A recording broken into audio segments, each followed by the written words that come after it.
Bien, la fe. Muchos hablamos de la fe, pero hay conceptos que en esta hora yo quisiera contraponer para que podamos discernir la fe bíblica.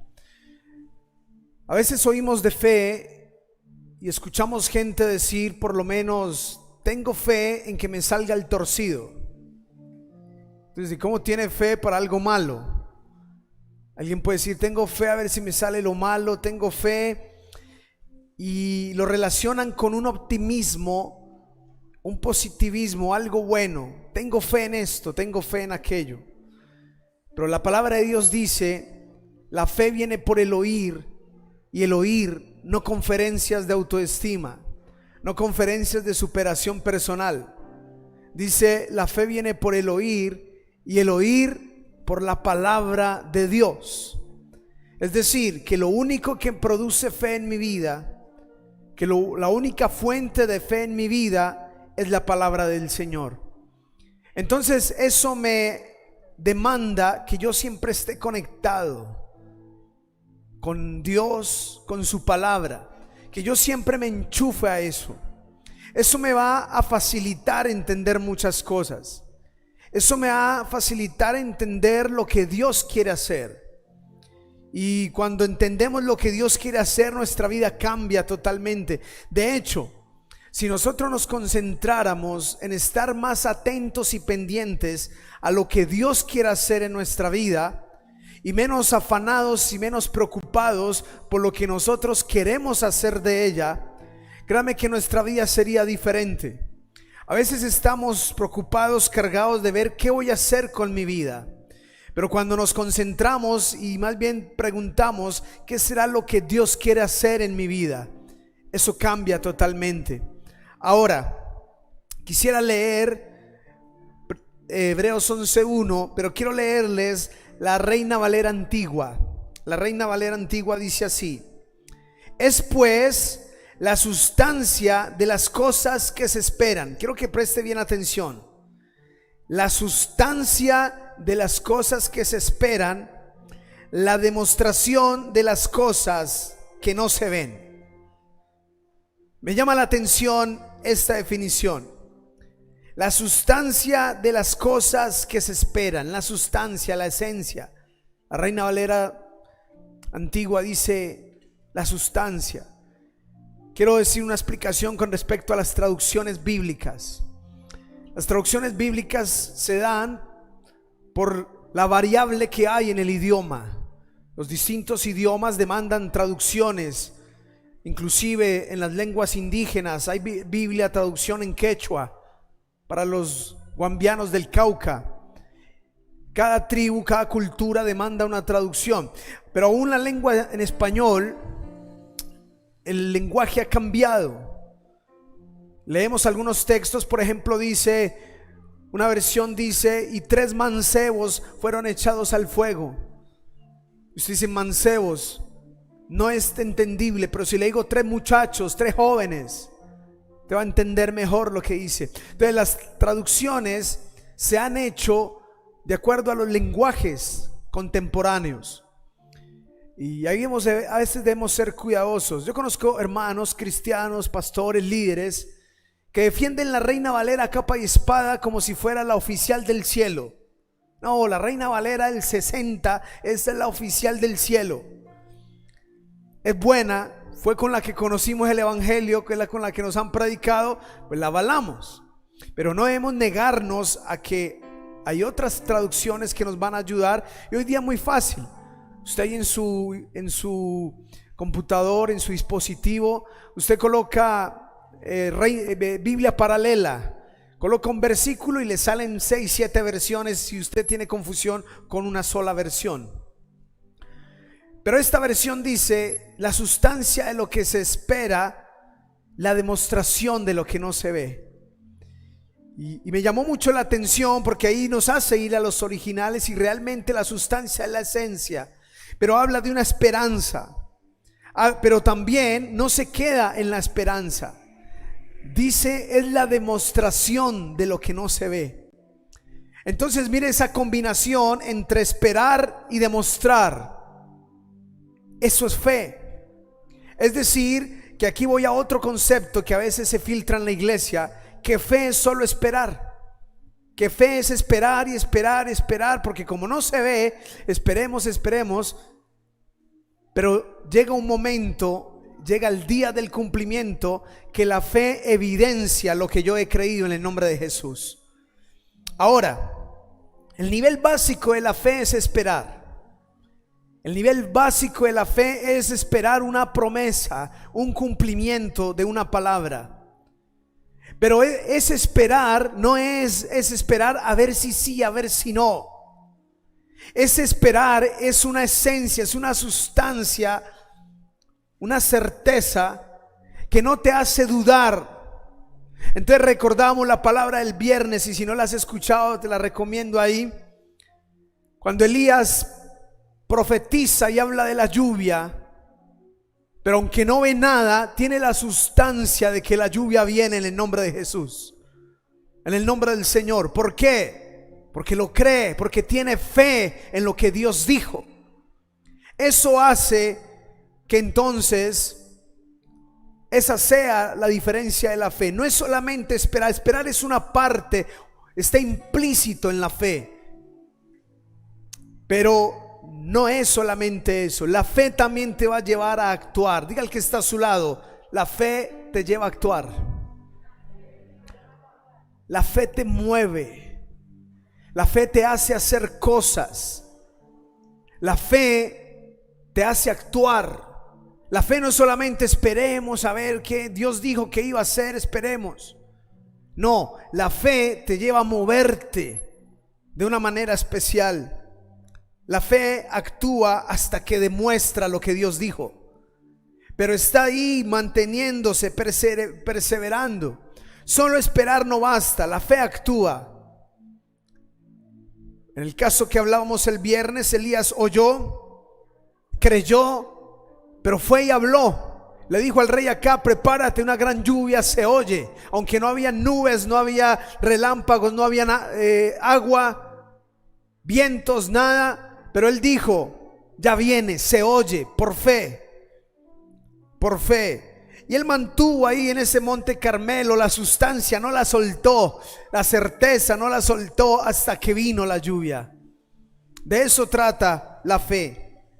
Más que esperar, es moverse y vivir por una palabra. La Biblia dice: el justo por la fe vivirá.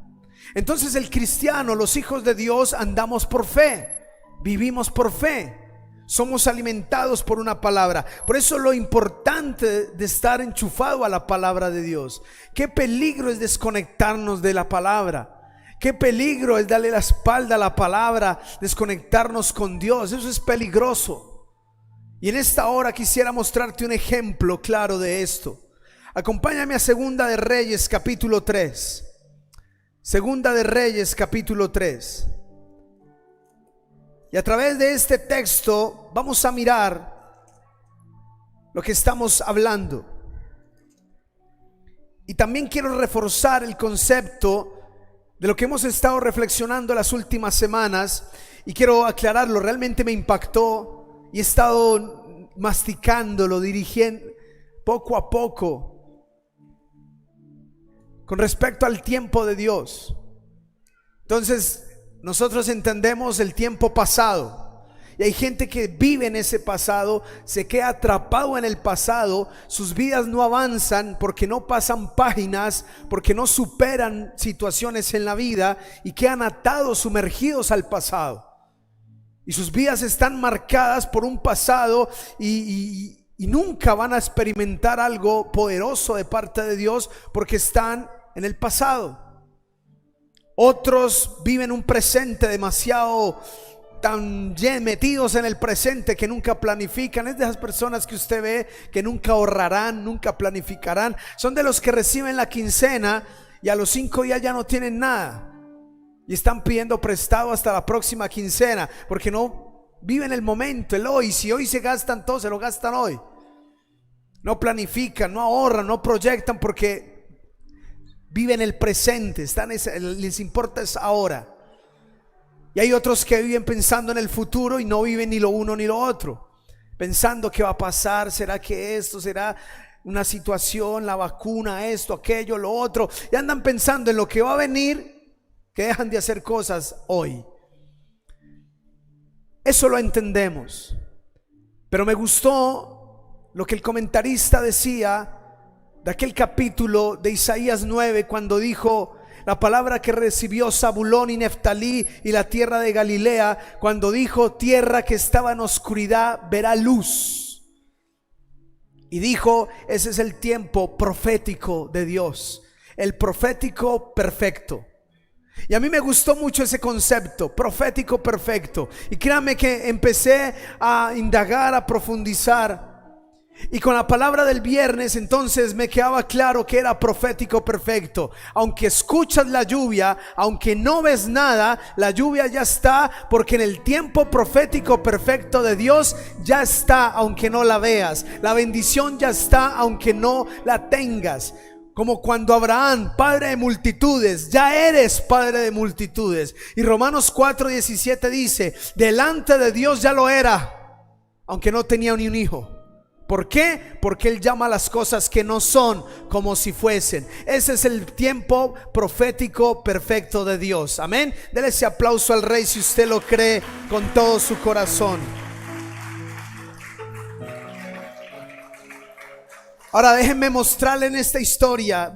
Vamos a condensar muchas cosas en esta historia. Voy a contextualizarlo algo para que entienda y pueda leerlo en casa con calma, pero déjeme contarle la historia. El rey Acab ya murió, ahora hay otro rey. El rey de Israel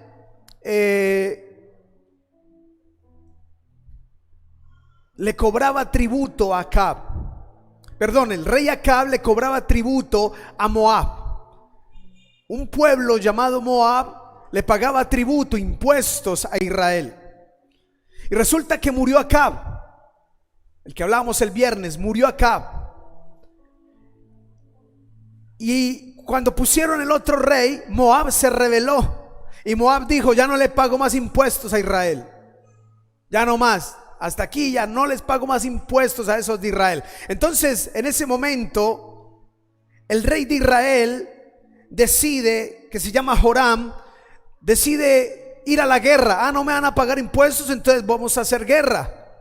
Y se va a la guerra, escúcheme bien, se va a la guerra. Y le dice al rey de Judá, porque en ese entonces se había dividido en dos Israel y Judá. Y va y le dice al rey de Judá, que es Josafat, y le dice: hey, el de Moab no me quiere pagar impuestos, vamos a la guerra, ¿me acompañas? Y Josafat, como es pueblo de Dios también, hermanos en la fe, le dice: bueno, vamos a la guerra.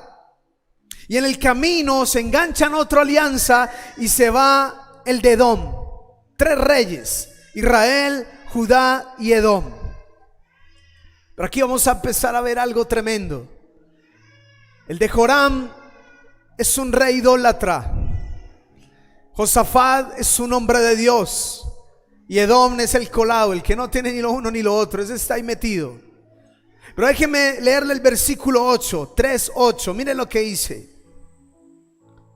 Josafat dice: ¿por qué camino iremos? Y respondió: por el camino del desierto de Edom. Salieron pues el rey de Israel, el rey de Judá y el rey de Edom, y como anduvieron rodeando por el desierto 7 días de camino, les faltó ¿qué?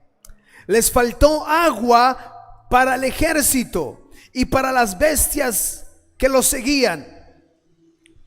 Entonces el rey de Israel dijo: ¿qué ha llamado Jehová a estos reyes para entregarlos en manos de los moabitas? Y aquí entonces, hermano, usted se empieza a sorprender.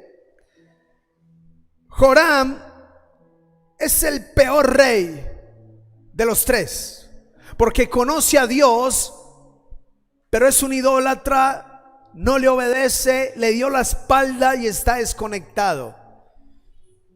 Lo peor es que nuestra vida la dirija alguien que no está conectado con Dios. Lo peor que puede pasar en tu familia es que la cabeza no se conecte a Dios. Lo peor que le puede pasar a alguien es que lo dirija alguien desconectado del Señor y su presencia. Eso es lo peor que puede pasarnos. Y aquí Josafat cometió un error al decir: ¿por qué camino iremos? Y le está pidiendo el consejo al que no le puede oír. ¿Cómo va a escuchar al que no ora? ¿Cómo va a escuchar al que no lee la Biblia? ¿Cómo va a escuchar al que no tiene fe en la palabra? ¿Cómo va a escuchar al que no tiene de dónde tener fuerza y fe? Y el tipo le dice: vámonos por este camino. Y se llevó el ejército. ¿Y qué pasó? Duraron 7 días dando vueltas en un desierto hasta que todo el ejército quedó ¿qué? Sin agua. Eso significa, en término coloquial, se mataron solos. Se mataron solos. Se metieron en una crisis, en un problema. Se metieron en tremendo lío solos. Usted se imagina, los de Moab no hicieron nada y los otros estaban matando solos. Moab no hizo nada y los demás están matando de sed. Llevó a un ejército a morir. Y el tipo dice en el versículo 10, quiero leerlo en otra versión, en la Nueva Traducción Viviente. Mire lo que dice: y dijo el rey de Israel: ay, ¿qué ha llamado el Señor a los 3 reyes combatientes para, ¿qué haremos ahora? Clamó el rey de Israel: el Señor nos ha traído a los 3 aquí para que el rey Moab nos derrote. Usted lee esto y dice: Dios mío, así somos, así es el ser humano, así es la gente. Toma malas decisiones, y cuando todo sale mal, ¿qué dicen? Creo que eso era de Dios. Eso era de Dios, porque ¿qué hacemos ahí? Eso era de Dios. ¿Era de Dios que usted llevara un ejército y lo matara de sed en el desierto? ¿O es que tú no oyes? ¿O es que tú no ves? ¿O es que tú no sabes, no entiendes lo que Dios quiere hacer y por eso andas errante por la vida? Yo creo que esa es la explicación correcta. Yo creo que eso es lo que sucedió aquí. Pero Josafat reaccionó. Y tenemos que abonarle que aunque cometió un error, y eso nos tiene que servir a todos nosotros, que a pesar de nuestras faltas y a pesar de nuestros errores, podemos corregir en el nombre del Señor. Miren lo que dice Josafat, versículo 11. Dice: mas Josafat dijo: ¿no hay aquí profeta de Jehová para que consultemos a Jehová por medio de él? Y uno de los siervos del rey de Israel respondió y dijo: aquí está Eliseo, hijo de Safat, que servía a Elías. Y Josafat dijo: este tendrá palabra de Jehová. Y descendieron al rey de Israel, descendieron a él el rey de Israel y Josafat y el rey de Edom. Josafat tuvo la capacidad de decir: como que me vine por donde no era, como que me metí en un lío por seguir al que no era, como que estamos metidos en un problema por andar con el que no era. Pero hizo algo correcto. ¿Dónde está la voz de Dios? ¿Dónde está la palabra del Señor? ¿A quién podemos decirle que nos dé palabra de Dios? Buscó la palabra profética. Dijo: ¿dónde está Dios que me hable? ¿Dónde está el Señor que hable a mi vida? Note que buscó a Dios. A pesar de que se había equivocado, a pesar de que había errado, buscó palabra y dirección de parte de Dios. Eso es lo que debemos hacer en la vida. Cuando me siento en confusión, cuando me siento que no tengo claridad de dónde tomo decisiones, cuando siento dificultad en la vida, entonces ¿a dónde tengo que recurrir? A Dios, a su presencia, a su palabra, porque eso significa, y esto me habla muchísimo, que aunque yo me equivoque, que aunque yo me haya errado, que aunque yo esté en un desierto, que aunque yo me haya fallado, Dios siempre estará dispuesto a hablarme, a direccionarme y a darme una palabra en el nombre de Cristo Jesús. Amén. Gloria al nombre del Señor.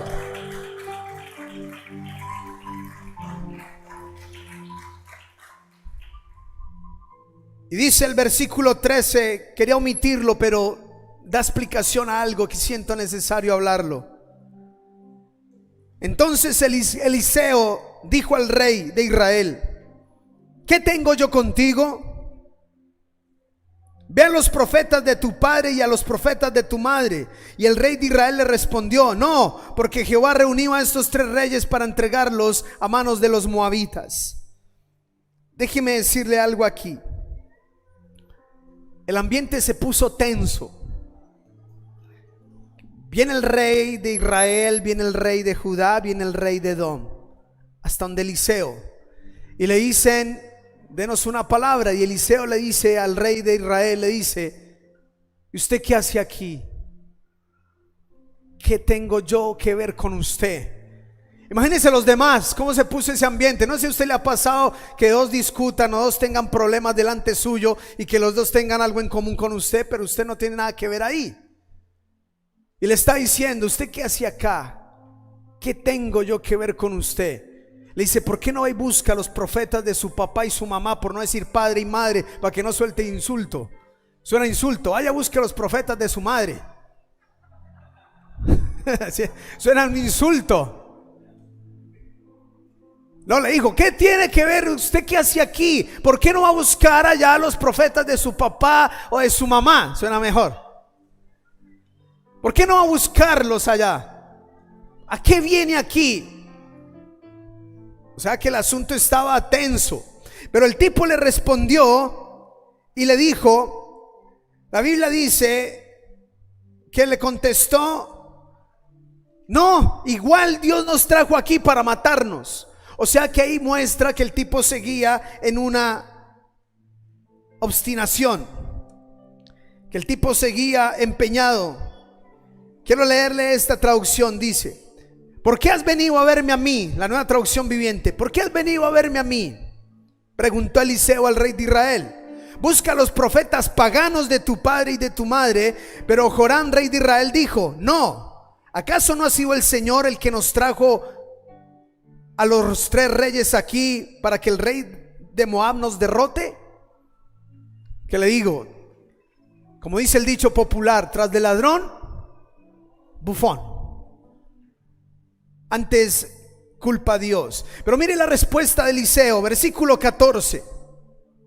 Y Eliseo dijo: vive Jehová de los ejércitos, en cuya presencia estoy, que si no tuviese respeto al rostro de Josafat, rey de Judá, no te miraría a ti ni te viera. O sea que ahí dejó claro que respetaba era a Josafat y al otro no. Y luego dice, versículo 15: mas ahora traedme un tañedor. Y mientras el tañedor tocaba, la mano de Jehová vino sobre Eliseo. ¿Sabe? Aquí hay una enseñanza también muy especial.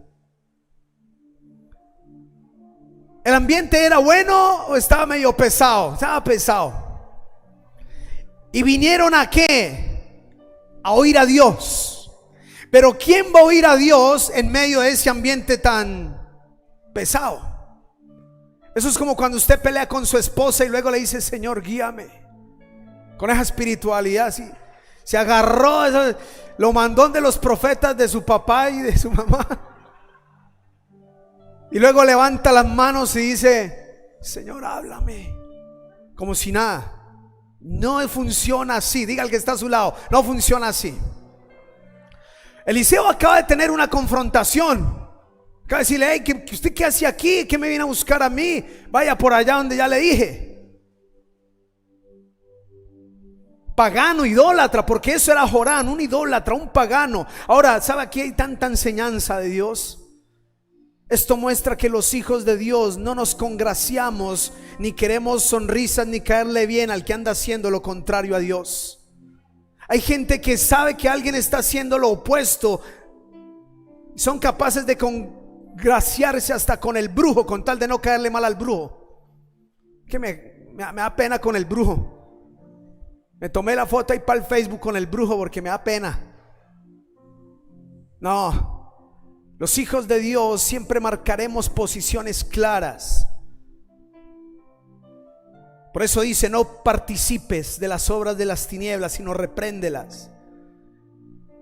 ¿Sabe? Demostró por qué rechazaba. No fue porque le cayó mal, fue porque Joram vivía una vida de pecado, de idolatría, de desobediencia, de rebeldía con Dios. Ahora, Josafat aquí fue honrado y le dice: por usted sí, tráigame un tañedor. ¿Qué es un tañedor? Hablando de traducciones, uno que toque el arpa, un arpista. Por eso la importancia de los que tocan cualquier instrumento en la iglesia. Pero mire también la importancia de la música en lo profético. El ambiente está tenso, pesado. Queremos oír a Dios, listo, traiga a alguien que toque para Dios. Mire el poder que da la música para sensibilizarnos el oído hacia Dios. Es preocupante cuando el hermano calcula y dice: el culto es a las 10, yo llego a las 10:30, 10:40, cuando ya cantaron. No, porque a veces venimos de ambientes quizás igual de tensos. Por eso adoramos, por eso cantamos, por eso suena el arpa, suenan los instrumentos en adoración, para poder preparar toda una atmósfera para que Dios nos hable, para que el Señor ministre, porque queremos oír a Dios, anhelamos oír al Señor. Preparamos un ambiente de adoración para que el Señor nos hable. Y eso fue lo que hizo Eliseo. No fue que ahí se confrontó y dijo: venga, bueno, ahora sí Dios dice así. No, vamos a adorarlo, vamos a oírlo. Aún en tu devocional, aún en tu vida diaria, lo importante de entrar ahí con música de adoración, de repente instrumental, para que hagas de tu tiempo con Dios un tiempo de adoración, un ambiente, una atmósfera para que Dios hable. Eso fue lo que hizo Eliseo. Trajo un tañedor: venga, toque, para que Dios nos hable. Y mire lo que dice la escritura, versículo 15: mas ahora traedme un tañedor. Y mientras escuche bien, y mientras el tañedor tocaba, la mano de Jehová vino sobre Eliseo, quien dijo: así ha dicho Jehová, haced en este valle muchos estanques, porque Jehová ha dicho así: no veréis viento ni veréis lluvia, pero este valle será lleno de agua, y beberéis vosotros y vuestras bestias y vuestros ganados. Aunque nos hayamos equivocado, aunque nos hayamos desviado, siempre que busquemos a Dios, Dios nos va a hablar y nos va a direccionar. Dios nos va a dar una palabra de fe, y Dios nos va a decir, y Dios nos va a respaldar, y Dios nos va a dar una promesa de victoria. Quizá no por Joram, pero sí por el Josafat, que tuvo fe y dijo: estamos en una crisis, estamos en un caos. ¿Dónde está la palabra del Señor? ¿Dónde está alguien que nos dirija en el nombre de Dios? Y por eso vino respuesta. Y mientras Eliseo estaba ahí y tocaron, vino Dios y le dio tremenda palabra, que también nos habla de manera tremenda. A diferencia de la palabra que vimos el viernes, aquí le dice: escúcheme bien, ¿dónde está el ejército? En un desierto. Llevan 7 días. Y viene Dios y les dice: listo, dígale al ejército, dígale al pueblo que hagan zanjas, que hagan estanques, que hagan tanques, porque yo los llenaré de agua, y se saciarán ellos y sus bestias y sus ganados, todos serán saciados. Hagan estanques en el desierto, que yo los voy a llenar. Aunque no vean viento ni vean lluvia, los estanques se van a llenar de agua en pleno desierto, en el nombre de Jesús. Eso fue lo que Dios les dijo a este pueblo. Ahora, piénselo, no en los 3 reyes que hablaron, porque algo que me llama la atención del texto es que dice que le faltó el agua al ejército. Yo creo que Josafat ni Joram ni ellos tuvieron sed, pero el pueblo sí. Yo creo que ellos tenían sus reservas, pero la Biblia dice: le faltó al ejército agua. Y los que van a pelear no tenían agua, están perdidos. El profeta les dijo, Dios les dice, escuche bien, que hagan zanjas, que hagan tanques en el desierto, que va a venir agua y ustedes no van a ver ni viento ni lluvia. Fe, fe. Vaya, oficial, general, dígaselo al del siguiente rango. Ya Dios nos contestó, sí, que dijo, que hagas estanques, que hagas zanjas, que hagamos tanques, porque Él va a llenar estos estanques. Y lo tremendo es que no va a ser por medio ni de lluvia ni de viento, pero agua va a llegar a este desierto y vamos a ser saciados en nuestro desierto. Empezaron, cambiaron armas por palas, creyendo que Dios iba a llenar esos estanques con agua en medio de su desierto. Nota que la fe actúa, nota que la fe trabaja, nota que una palabra de Dios siempre te moverá a hacer lo que Dios te está diciendo que hagas. Aunque parezca loco para el mundo, la palabra siempre te llevará a actuar en fe. La palabra no es que la recibes y te quedas ahí cruzado esperando. La palabra siempre te llevará a hacer algo, como cuando Dios le dijo a Moisés: Moisés, eres libre, marcha. Y él se iba a poner a orar en pleno desierto para cruzar el mar rojo. Y el Señor le dice: no te detengas, marcha. Como cuando Pedro, el Señor le dijo: has intentado toda la noche y no has pescado nada, pero tira la red a la derecha y hallaréis peces. Y tiró la red. Tuvo que hacer el ejercicio. Debo hacer algo, me debo mover por una palabra. Ese es el actuar que produce la Biblia. Ese es el actuar que produce la palabra del Señor. La fe no es algo que te quedas ahí esperando. No veréis ni lluvia ni viento, pero haz estanques, hazlos por fe. ¿Qué le dijo el profeta a la viuda? Trae vasijas vacías para que el Señor las llene de aceite. Pero tú trae las vasijas, tú haz tu parte en fe, te tienes que mover por fe.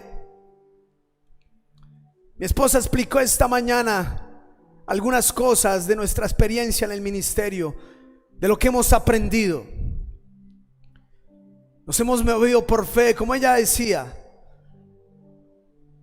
Predicamos con las mismas ganas que predicamos en Misión Éxodo a más de 1000. Predicábamos a los 4 o 5 que estaban ahí. Déjeme darle un ejemplo de algo que leí que me impactó mucho. Diga al que está a su lado: haga zanjas, hágale, haga zanjas, haga estanques por fe. Leí esto y me impactó mucho. 2 grupos en los Estados Unidos de adoración. 2 grupos que hacían música para Dios. Escúcheme bien, ambos grupos soñaban con que su música y ministrar multitudes y a muchas personas. Ambos grupos lo soñaban. Ambos grupos oraban, ambos grupos leían la Biblia, ambos grupos creían, ambos grupos se apropiaban de las promesas. Ambos grupos sacaron tiempo para grabar un CD, para grabar música. Usted sabe que eso tiene un costo. Trabajaron, invirtieron, ambos grupos lo hicieron. Pero al cabo del tiempo hubo uno que se frustró y se acabó, porque su música no salió del estudio de grabación. No alcanzaron el boom que esperaban. Y todo se acabó y terminaron haciendo cualquier otra cosa menos música para Dios. Pero el otro grupo sí lo logró. El otro grupo hoy día produce música y ministra a naciones. ¿Cuál fue la diferencia? Cuando aquella persona dice ¿cuál fue la diferencia? ¿Sabes cuál fue? Que el segundo grupo empezó a cantarle a 10 ancianitos de un lugar de ancianos. Fue a ministrar niños de un orfanato. Fue a ministrar niños enfermos de cáncer. Empezó a cantarle a 5. Empezó a cantarle a 10. Empezó a cantarle a 20. Empezó a hacer estanques basado en una palabra de Dios. Dios les había dicho que los iba a usar de manera poderosa, pero ellos tenían que hacer estanques, moverse en fe, no esperar ahí en qué momento Dios les iba a llenar el estadio para que ellos salieran a ministrarlo. Ellos usaron lo que tenían, ellos empezaron a hacer lo poco que podían hacer humanamente, hicieron estanques de fe y el Señor trajo agua y los usó poderosamente y les cumplió la palabra que un día les había dado. Ese es el Dios de la fe, en el nombre de Jesús. Dele ese aplauso al Rey de Gloria. Ese es el Dios de fe. A zanjas. Ahí está la diferencia en por qué muchos cristianos sí y otros no. Porque algunos hacen zanjas, otros no. Porque algunos se bajan de la barca como Pedro y caminan en el agua, otros no. Porque unos sí tiran la red a donde Jesús dijo, otros no. Porque otros sí marchan en medio del desierto, pisan aguas y se abre el mar, otros no. Esa es la diferencia. Y Dios te está llamando a que actúes en fe. Lo que Dios nos permitió fue eso. Y siempre hemos tratado de hacerlo, y cada paso, cada etapa, y no queremos que nada nos reste y quite la fe, al contrario, queremos ejercitarla. Les ponía este ejemplo. Estábamos en el Mirador y ahí nos congregábamos 10 personas cuando se llenaba la mega iglesia. 10, 5 por 3 era la sala, 5 metros por 3. Como decía mi esposa, el culto era como lo ve ahorita, solo que obviamente a la escala de 15 metros cuadrados, pero la pasión la misma, la fe la misma, todo igual. Y queríamos salir, recibimos una palabra, porque cuando Dios nos trajo aquí a Girón fue claro con la palabra que nos daba y la creímos. ¿Qué hacíamos 10 personas cuando creímos que Dios nos iba a sacar de ese lugar a un lugar más céntrico? ¿Sabe qué empezamos a hacer? Empezamos a hacer un ahorro. Le hago una pregunta: 10 personas hubiesen podido comprar una casa. Si en ese entonces la casa nos costó 44 millones, nos hubiera tocado poner de a 4.400.000 a cada uno. Imposible. Obvio que no íbamos a alcanzar. Pero el Señor nos permitió adquirir un lote.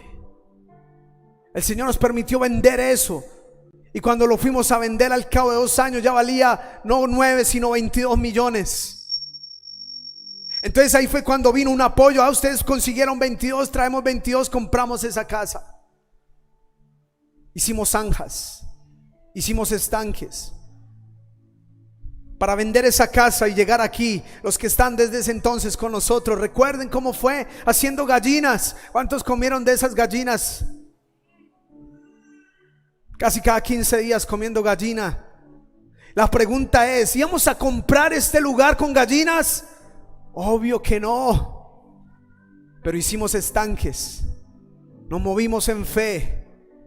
Y cuando tú y yo nos movemos en fe, el agua viene sin lluvia, sin viento, pero se cumple la promesa y la palabra de Dios porque le creíste. Porque creíste una palabra, y de algún lugar vendrá la provisión, y de algún lugar vendrá la bendición del Señor. Porque Él dijo: llenaré esos estanques de agua. A diferencia de la palabra del viernes, al menos Elías vio la nube del tamaño de una mano. A Eliseo Dios le dijo: ni verás viento ni verás lluvia, pero verás el agua llegar. Ahora este valle será lleno de aguas. Dile al que está a tu lado: tu valle será lleno de aguas. Aunque estés en un desierto, el Señor puede llenarlo de aguas. Independiente de tus circunstancias, el Señor puede hacer algo maravilloso. Versículo 18 dice: y esto es cosa ligera en los ojos de Jehová. Entregará también a los moabitas en vuestras manos. Recuerde que ellos iban a una pelea. ¿Sabe qué les dice el Señor? Traer agua, escúcheme bien. Traer agua a un desierto para un ejército sin viento y sin lluvia es fácil para el Señor. Mire lo que está diciendo. Y esto es cosa ligera a los ojos de Jehová. Y esto es fácil para el Señor. Lo que tú y yo vemos como imposible, para el Señor, ¿cómo es? Fácil. Lo que tú crees que es imposible, para Dios es sencillo. Solo está buscando quien haga zanjas. Solo está buscando quien le escuche. Solo está buscando a alguien que le diga: Señor, yo escucho la gran lluvia. Solo está buscando a alguien que le crea. Solo está buscando corazones, una iglesia que le diga: Señor, tu palabra dice que elegiste a la iglesia para mostrar en los tiempos postreros las abundantes riquezas de tu gracia. Aquí estoy yo. ¿Qué hay que hacer, Señor, para que tu gloria se manifieste en mi vida? Dios está buscando a través de quién. Y el versículo 20 dice, para terminar: aconteció pues que por la mañana, cuando se ofrece el sacrificio, he aquí vinieron aguas por el camino de Edom, y escuche, la tierra se llenó de aguas. Por ende se saciaron los soldados, las bestias, incluyendo el rey de Israel, incluyendo esa otra bestia, fue saciada. Así es que no se le haga raro que nuestra ciudad, que nuestro país sea bendecido, no por los 50 millones o los 40 millones o el número de millones de incrédulos que haya. Nuestro país y nuestra ciudad puede ser bendecidos por los Josafat que hay en cada lugar y que dicen: ¿dónde está la palabra de Dios? Y que Dios venga y sacie nuestros estanques con las aguas milagrosas en el nombre de Jesús. Él está buscando es quién, a través de quién manifestar su gloria. Dios busca a quien le crea, quien se mueva por fe, quien haga zanjas cuando Él dice que va a traer agua. ¿Quién habla de lluvia cuando Él dice que va a hacer llover en medio de la sequía? Yo te invito a que te coloques de pie en esta hora.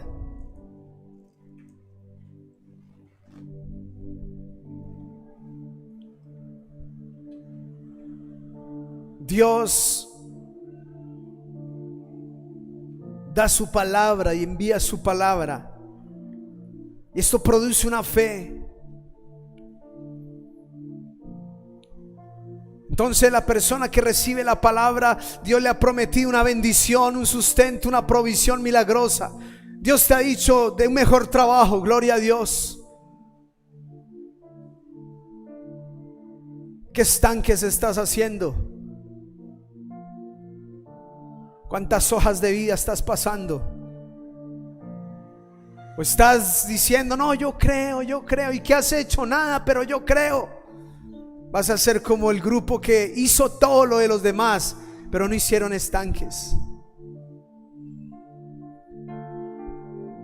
Si Dios te da una palabra, Dios te la va a cumplir en medio de tu desierto. Quizás te equivocaste como Josafat siguiendo al que no era, pero Dios tendrá misericordia y te dará una palabra en el nombre de Jesús. Josafat estaba en crisis, en desierto, pidió palabra y vino palabra. Mientras los tañedores tocan, yo quiero invitar a los del grupo de adoración. Vamos a adorar. Quizá tú le estás pidiendo una palabra a Dios. Quizá tú le estás diciendo: Señor, guíame en esta oscuridad, guíame en este desierto, guíame aquí donde estoy.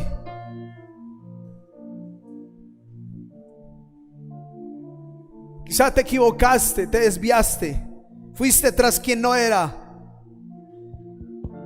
Pero hoy dices: ¿dónde está la voz? ¿Dónde está la palabra del Señor?